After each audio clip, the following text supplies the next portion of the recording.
Hey, what's up, Jet Setters? John Cristani here. Super stoked for the guest we have on today, Mike Dillard. Dude, you're a man. It's funny. I've worked with this guy's companies in the past, and you've founder of Self-Made Man. You've done over $60 million. 60, yeah. In revenues in your businesses, and dude, you've done it all with like a really small team. I mean, really great, outstanding example of just what I view probably the dream of like a lot of internet marketers is to be able to build a massive business that affects a lot of people with very little infrastructure. I'm wondering, first of all, how would you say, what do you believe it is? How do you approach things differently that most people that never get their start? I think the key to my success has been to create a great quality product for a group of people who have a problem that they want to solve, and then having the skill set to actually sell it. So let's just call that copywriting. Mm-hmm. If you can create a sales message that will effectively allow you to convert cold traffic into a customer, and then deliver an exceptional product experience and an amount of value to those customers, you've won, because the only missing ingredient at that point is traffic. And there are dozens and dozens of traffic agencies out there that will be happy to run and manage those campaigns for you, and they can do it very successfully, but they need that piece from you. So if you don't have an offer that converts, and if you don't have a great product, it doesn't matter how great that traffic team is, it's not going to work out. So as a business owner, that's what I put 100% of my focus on, which is creating a great sales message and marketing campaign and a great quality product. And then the rest is outsourced. So tech is outsourced, traffic is outsourced. The only, I have the same two customer service gals that have been with me for almost 10 years, they're outsourced. So we literally haven't had employees in 6-7 years at all. So you're basically like the wolf of HTTP. Yeah, it's just Wolf of www. Yeah, if you're building a business that's based around your teaching, what you're providing, if you're in a leadership role, and if you're the one creating the education and the content based on what you know, you don't need a huge amount of employees to scale that, because you're usually the one that's doing the selling. The people are buying the product because of their relationship with you. So it's not like I could bring on an employee and put that person in a revenue generating role, because it's just not going to work out. If I had a physical product, like our buddy, Drew Canoli and Organifi as an example, you can build a big team around that because the product is front and center in the face and what people are buying, and that's just not the case in the information publishing, business model, which is what I've traditionally been in. Do you view yourself? Do you ever use the term like online salesperson, or how do you view yourself as a copywriter? What's the word you use to describe? Entrepreneur. Entrepreneur. Yeah. Yeah. I mean, that's the skill set, but a big part of it is figuring out what is the right kind of product that will serve your specific audience at that moment in time. So the last company I started in 2010 was a financial education company similar to Rich Dad Poor Dad and what Robert Kiyosaki was doing. We did 3.6 million, 3.2 million in our first 7 days, and Nice. 8 figures in our first year. Because the message we were taking to the market and the product we were offering was perfect for that point in time and where the economy was and the education that we were putting out. 3 years later, after the economy recovered and everything's kind of going as normal, that offer did not sell anymore because it wasn't a good match timing-wise with the solution people were looking for. And so that kind of fizzled out and had its lifespan. So getting the timing right and knowing where we're at economically and in people's life cycles is really a big piece of it. In terms of copywriting, how would you say Drew Canoli was awesome. I've met with him. I know Craig Clemens says he physically found really good sales letters and just wrote them word for word, and that's kind of how. And he learned through sending out emails and seeing, oh wow, it's interesting. You change a headline around and you see a different.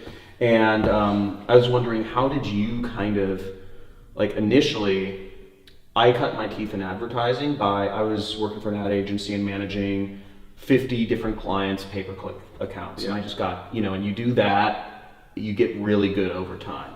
And I was wondering, how did you first, I guess, what was the first realization that you were a good copywriter, and also how did you cut your teeth? How'd you build this skill? It was just the next logical step in the progression. Back when I was in my mid-20s, I wrote an ebook and built the website, and now I was like, well, the next logical step is I have to write the sales letter for it, which I'd never written in my life before. But if I want to sell the book, I got to figure out how to do that. And so it was very much the same as Craig. We both learned from a big mentor of both of ours was Evan Pagan. Oh, really? Yeah. And so, but I did the same thing. I collected all of the converting sales letters I could find at the time and wrote them out by hand every night for months. And that is going to allow you to internalize the vocabulary, the language patterns, the framework and structure of storytelling. And it's akin to learning how to become a chef, right? I can give you a recipe, just like I can give you a copywriting recipe. Your ability to recreate that at a world-class level, your first time is zero. So is mine, right? Yeah. But how do you learn how to become a great chef? Going in there and cooking that dish over 1,000 times, trying a little more salt, a little more pepper, a little less, whatever. And eventually you just build up this awareness of what works and what doesn't, and you acquire the art, which is really what copywriting is an art. So no different than cooking or playing a musical instrument. And I've just, same exact way, reading every book and course on it, but writing out the best letters by hand is the single best way to learn how to do it. That's awesome. Yeah. That's awesome. Write that down.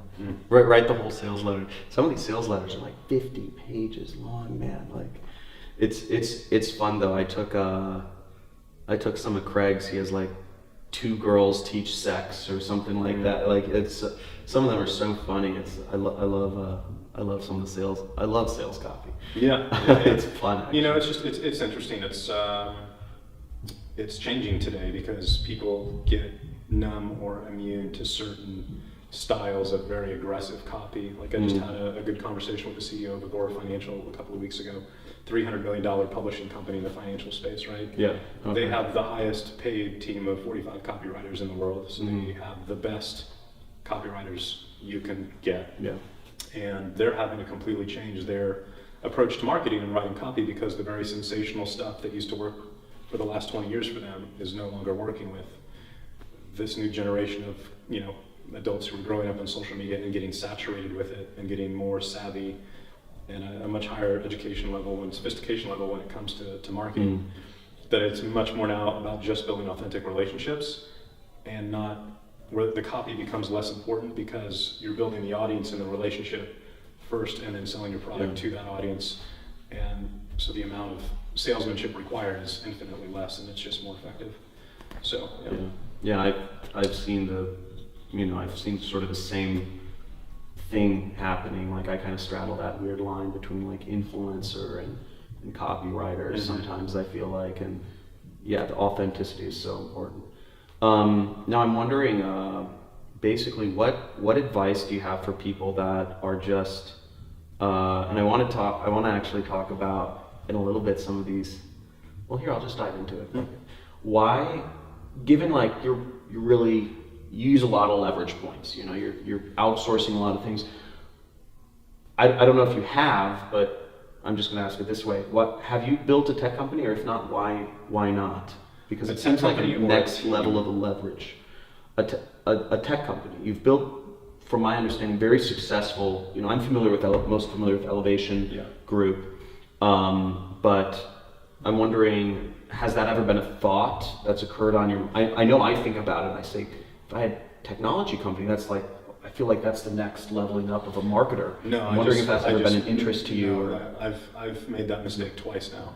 What? The 2 times I've tried to bring and develop proprietary technology platforms to enhance what we're offering has been the biggest, most expensive mistakes that I've made.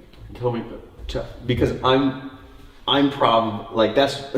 So I'll walk you through. Why do you think it's such a big mistake for a marketer? Does a marketer need to stick his role, or like why is that? Explain that. Yeah. So tech is its own area of expertise and its own language.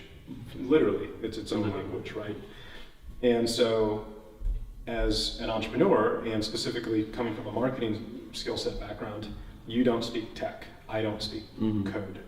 I can't say, here's an idea, here's our development roadmap, and I don't have the ability to judge your quality of work, speed, efficiency, cost, or any of that.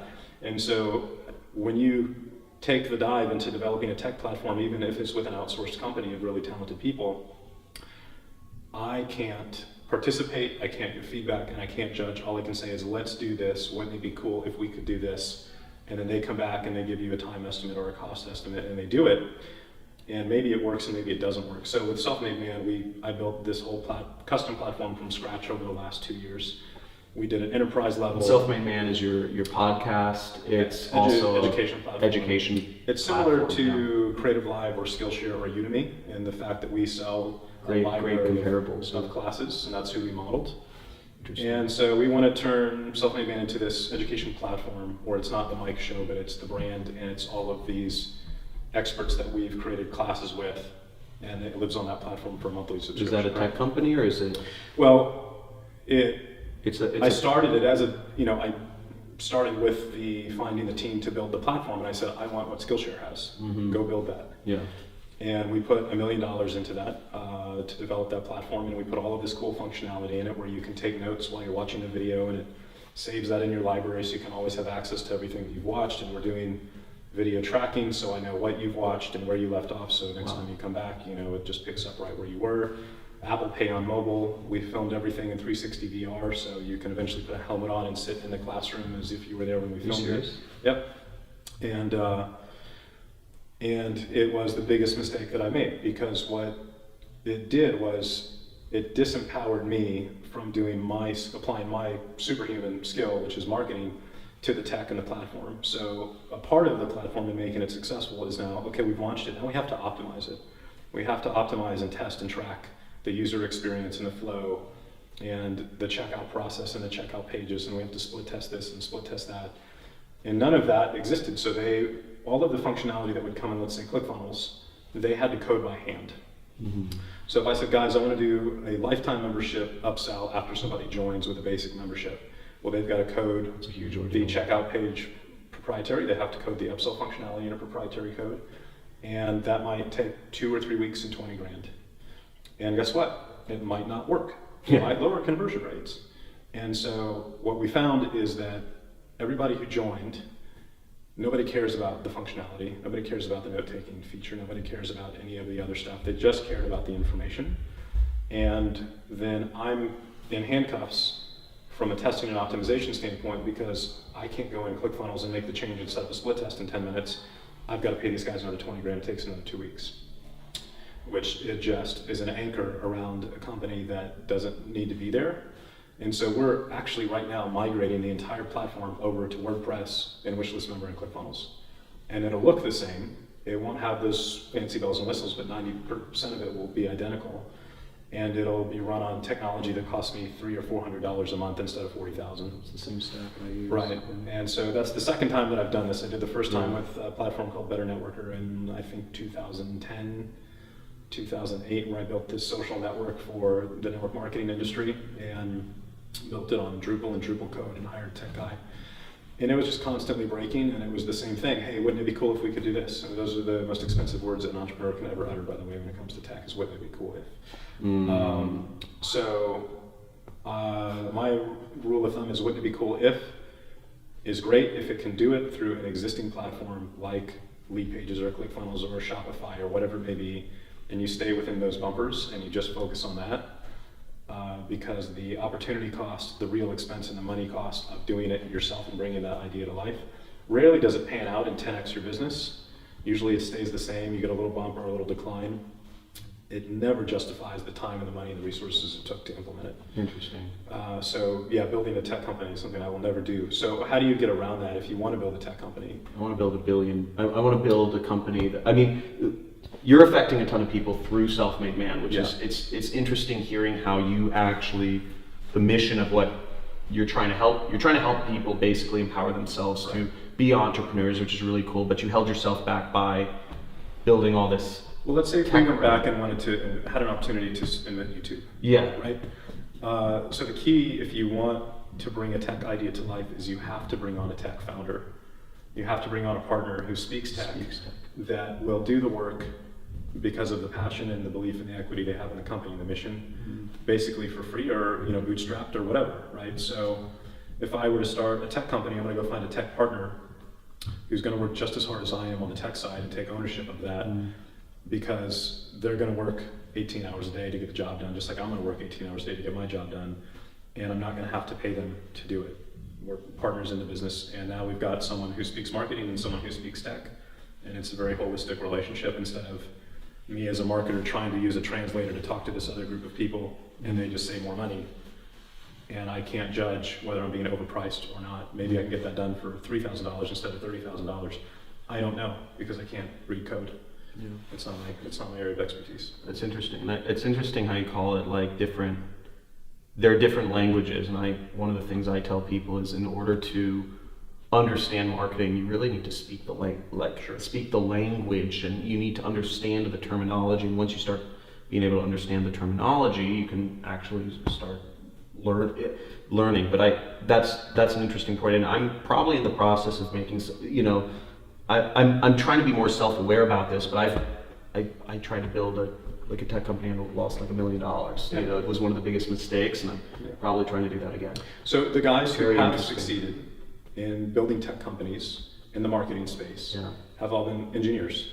So like Clay Collins, founder of Lead Pages, right? So he understood marketing, but he was an engineer and approached his solution from an engineering perspective. Mm-hmm. And that's why he built a very successful tech company. Mm-hmm. Russell Brunson found his tech co-founder for ClickFunnels, and they combined their superpowers to create that success story. So you've got to find a founder and a partner in it that will take full responsibility for it, and not an outsourced company, because an outsourced company's goal is not for you to be successful, it's for you to keep paying them.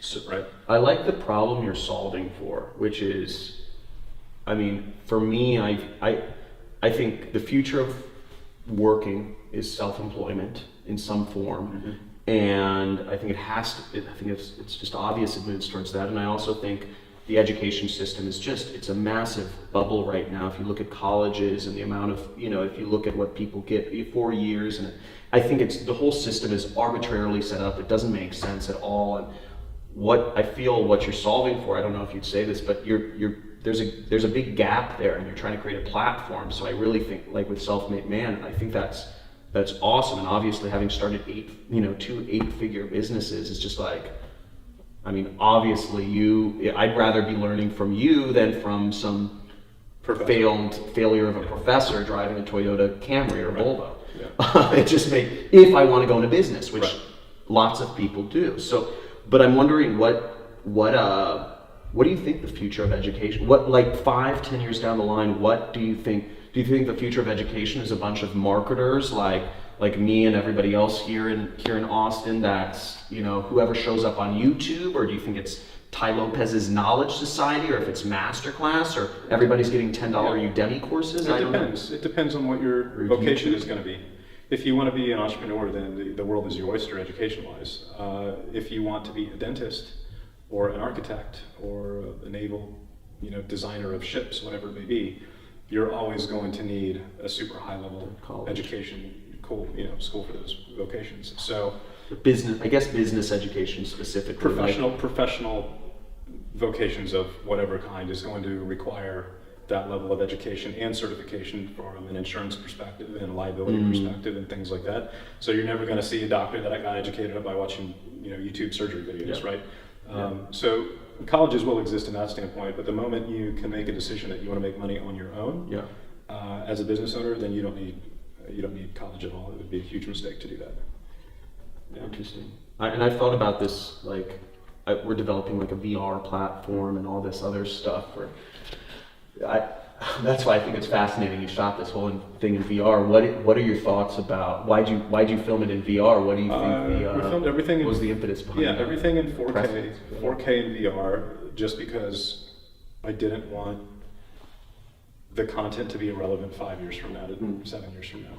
And so, You think it's going to be in VR in 5 to 7 years? no, I don't at this point, but it's easy to capture. It's not a super difficult thing to do, so why wouldn't we do it? And if that transition did successfully happen and it did become much more mainstream, then great. Our entire library is still up to date. You know, the moment you go back to YouTube and you watch a video that's 10 years old, like you can just tell this is old information, and it's in many ways the perceived level of value, even if it's correct, is a lot lower because it is dated. Of course. So we wanted our stuff to continue to stay relevant for the next 5 to 10 years, and so we just filmed it in VR. We don't have any plans to implement it at this point. It's all sitting on a hard drive. But if adoption does take place in the next 5 years, great. We're going to be the first to the playing field. So it was a very low-cost thing to do. That just was an insurance policy for the future. Insurance policy. I like that phrase. What I'm trying to think. What else do you think is going to kind of what billion-dollar company opportunities do you think are out there that just haven't been created in this whole in this e-learning or space or whatever you want to call it, space that we're in? Because I don't think, or are there none? I don't necessarily see any right now. You've got distribution, you've got creation tools, you've got major education platforms that have huge volumes of work, like lynda.com, and that sold for $1 billion to LinkedIn. And so I don't necessarily see any opportunities. I think information is becoming commoditized, and I think the real value is with the relationship with you to your audience and your audience to you. You can go learn marketing from 20, 30, 40, 50, 100 people. People want to learn it from you because of your relationship with them, and vice versa. So the relationship is where the money is in the information space. I think there will be a ton of really interesting opportunities in the crypto space or the blockchain space when that's applied to information. There are already startups in that area that are looking to use blockchain tech to handle counterfeit and IP theft and things like that. So I think that's where the next $1 billion opportunities are. But there's nothing specifically that comes to mind from an information standpoint or an idea that I've had that would have that potential and have that kind of market cap. So interesting. Yeah. And what is the future? You said you're evolving the Self-Made Man platform. What is the future of that? Can you talk about that for a second? I don't know yet. I'm trying to figure that out. What I've realized is that the goal was to build Self-Made Man into a company that was built around a brand that I was not the face of. And so I'm not in any of the classes. It's 40, 50 experts, in their area of specialty. But what I found is that the audience is still following me and putting me in the leadership position, listening to me on the podcast. I'm the one who sends all of the marketing emails and sales emails and content emails.